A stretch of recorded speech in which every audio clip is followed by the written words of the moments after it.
When the woman opened the envelope, Dr. Phil said stop the tape, and from that moment on, nothing was ever the same.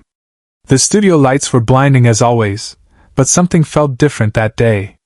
Sarah Mitchell sat in the familiar beige leather chair across from Dr. Phil, her hands trembling as she clutched a white envelope against her chest.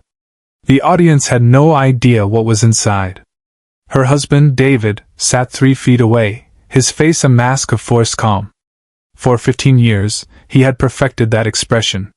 But today, in front of millions of viewers, that mask was about to shatter. Dr. Phil leaned forward, his eyes moving between Sarah and the envelope.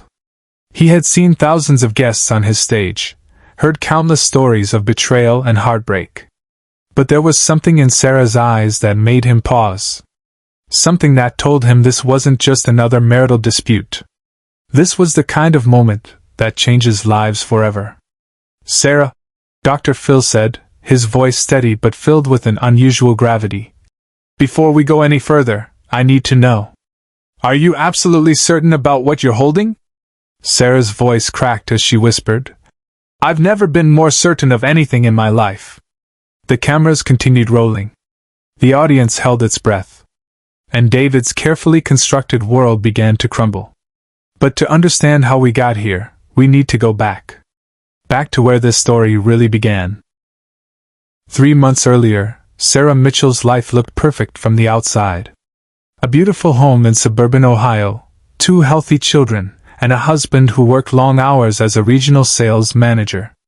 David traveled frequently, sometimes disappearing for days at a time. Business trips, he'd say. Building our future. And Sarah believed him. Why wouldn't she? He was her husband. The father of her children. Her partner of 15 years. But perfect facades always have cracks. And Sarah's began to show when their eldest daughter, Emma, came home from school with an assignment: create a family tree, complete with addresses and occupations of extended family members. It was supposed to be simple. But when Emma asked her father about his parents, his sister, his childhood home, David became evasive. Defensive. Angry even. Some things are private, he snapped. Tell your teacher my family isn't part of this project. That night, Sarah couldn't sleep. She'd met David's parents exactly twice in 15 years. Once at their wedding, once at Emma's baptism. They'd seemed distant, cold even. David always explained it away. We're not close. They don't approve of how I live my life. Sarah had accepted it. But now, something gnawed at her. A small voice in the back of her mind asking, what if there's more to this story? The next morning, while David was in the shower, Sarah did something she'd never done before. She opened his laptop. His email was already logged in. She scrolled through business correspondence, invoices, client meetings. Nothing unusual. Then she saw a folder labeled, Personal Do Not Open. Her hand hovered over the mouse. This was a violation of trust. But that small voice grew louder. She clicked. Inside were documents that made her blood run cold. Legal papers. Court records. Restraining orders. And photographs. Dozens of photographs of a woman Sarah had never seen before. A woman with David's arm around her. A woman holding a baby. A woman who, according to the documents, was David's wife. His first wife. A wife he never divorced. A wife he abandoned in 2008, leaving behind a 6-month-old daughter he never mentioned to Sarah. A daughter who would now be 15 years old. The same age as Emma. Sarah's hands shook so violently she nearly dropped the laptop. The walls of her perfect life collapsed in an instant. Every anniversary, every I love you, every promise he made was built on a foundation of lies. She wasn't his wife. She was his accomplice in bigamy, though she'd had no idea. Their marriage wasn't legal. Their life together was a fraud. Subscribe and leave a comment, because the most powerful part of this story is still ahead. For 3 days, Sarah said nothing. She moved through her house like a ghost, cooking meals she couldn't taste, hugging children while her mind screamed. She had to be sure. She had to have proof that couldn't be denied. So she hired a private investigator. Within 2 weeks, he delivered a manila envelope containing everything she needed. Marriage certificates, birth certificates, school records, medical bills David had never paid, child support he'd evaded for over a decade, and most devastating of all, recent photographs of his first daughter, Melissa, a teenager who looked heartbreakingly similar to Emma. Sarah knew what she had to do. David's lies had stolen years of her life, but they wouldn't steal her voice. She contacted the Dr. Phil show. Within 48 hours, a producer called back. "We want to help you," the producer said. "Come tell your story. Bring your proof. We'll make sure the truth comes out." David had no idea what he was walking into when he agreed to appear on the show. Sarah told him a producer had reached out about communication issues in modern marriages. He was reluctant at first, but Sarah played her role perfectly. "It could help us," she said, her voice steady despite the storm inside her. "Maybe we need an outside perspective."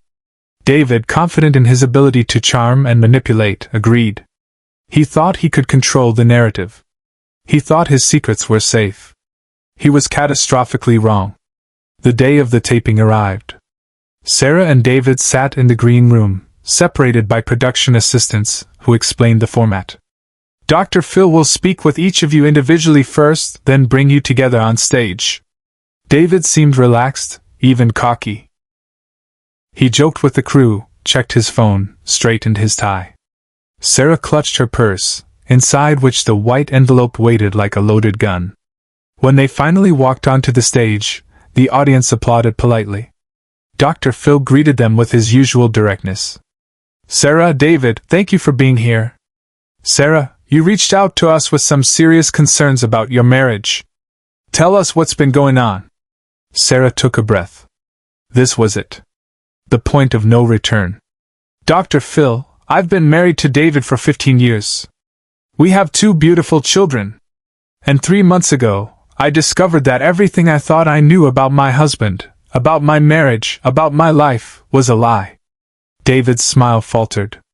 Just slightly. Just enough for the cameras to catch. Dr. Phil turned to him. "David, that's a serious accusation. What does she mean by that?" David spread his hands in a practiced gesture of innocence. "Dr. Phil, I don't know what she's talking about. Yes, we've had our issues like any couple, but lies? I've been nothing but honest with Sarah since the day we met." "Is that so?" Dr. Phil's tone shifted. He'd heard thousands of liars. He knew the tells. The rehearsed cadence. The carefully chosen words. He looked at Sarah.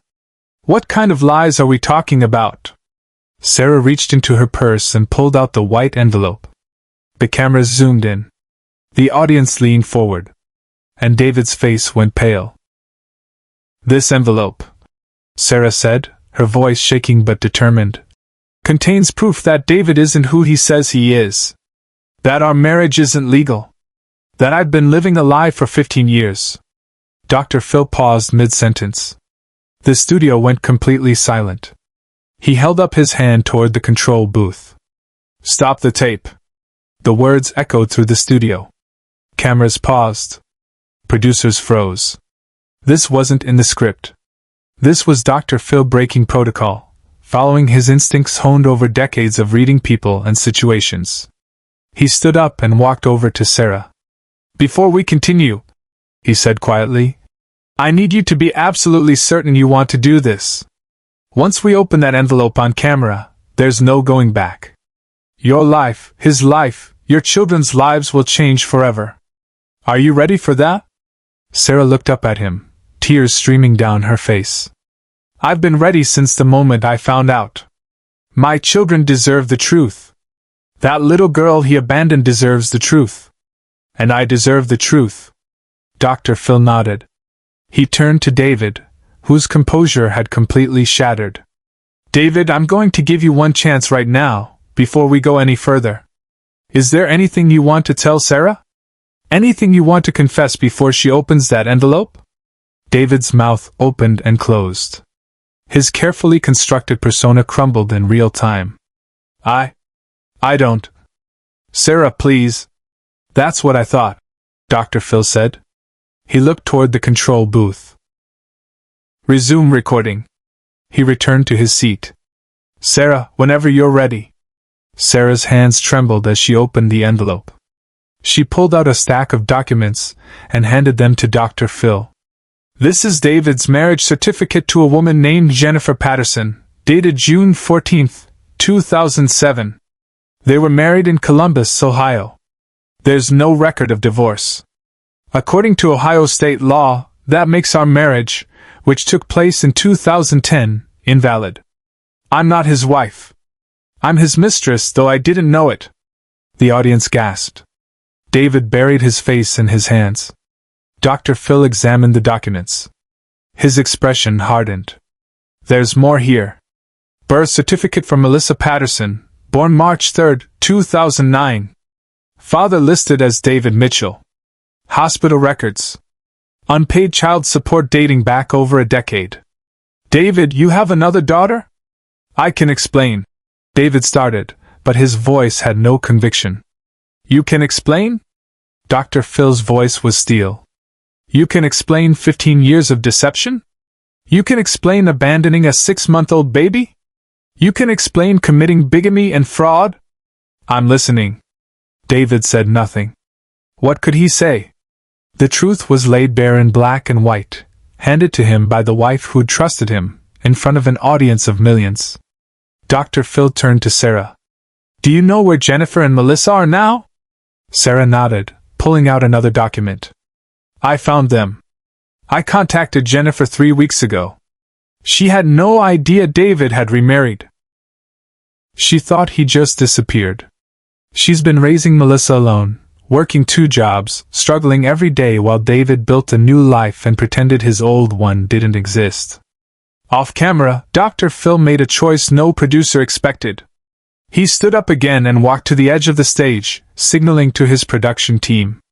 I need you to bring someone out here, he said to his producer, his voice low but firm. We have a guest backstage who needs to be part of this conversation. Sarah's eyes widened. You didn't. You contacted them, Dr. Phil said. You told them about the show. Jennifer agreed to come. And she brought Melissa. The studio erupted in whispers. David's head snapped up, pure terror in his eyes. No. No, you can't. Sarah, you can't do this to me. Do this to you? Sarah's voice was suddenly strong, all traces of trembling gone. You did this to yourself, David. Every choice, every lie, every time you looked our daughters in the eye and pretended to be someone you're not.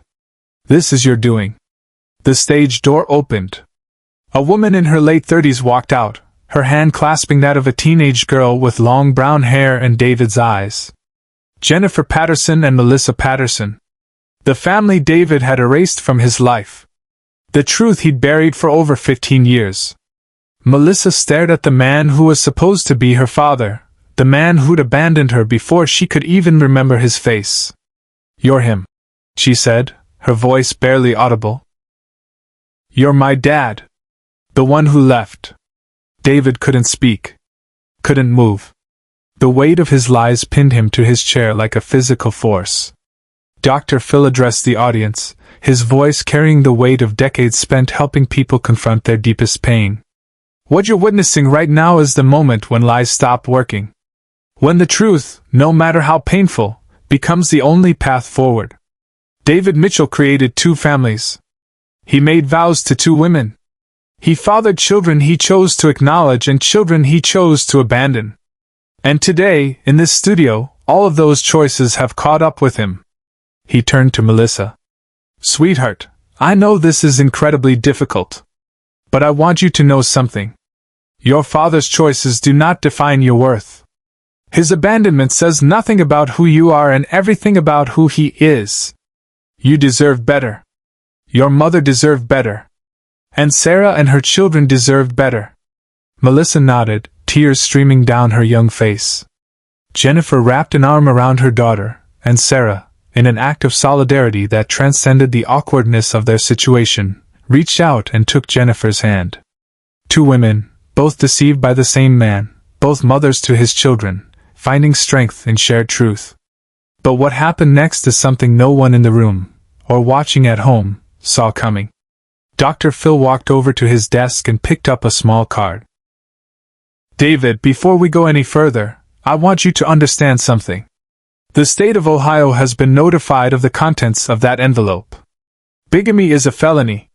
Child abandonment and evasion of child support are serious crimes. You will face legal consequences for what you've done. But right now, in this moment, you have an opportunity that most people in your position never get. You have a chance to take responsibility. To apologize. To begin the long, difficult process of making amends. He held out the card. This is the contact information for a family counselor and legal advisor. I'm also connecting you with resources for child support mediation. But here's what I need from you right now, David. I need you to look at Melissa and tell her the truth. Can you do that? David's hands shook as he slowly turned toward his daughter. The girl he'd abandoned. The child he'd pretended didn't exist. Melissa. I'm sorry. I'm so sorry. It wasn't enough. It could never be enough. But it was a beginning. Dr. Phil addressed the camera directly, breaking the fourth wall as only he could.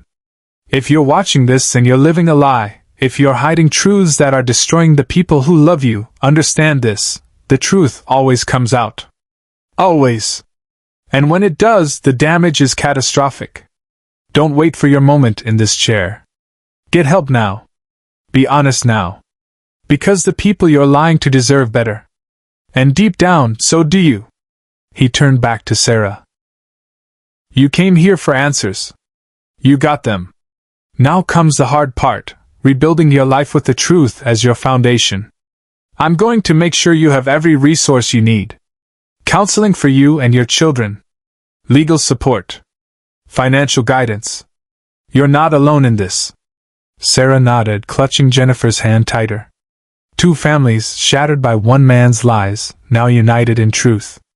The white envelope sat on Dr. Phil's desk, empty now, its contents exposed. A simple object that had held the power to destroy a facade 15 years in the making. Sometimes, the truth fits in an envelope. And sometimes, that's all it takes to change everything. Share and subscribe. Make sure this story is never forgotten.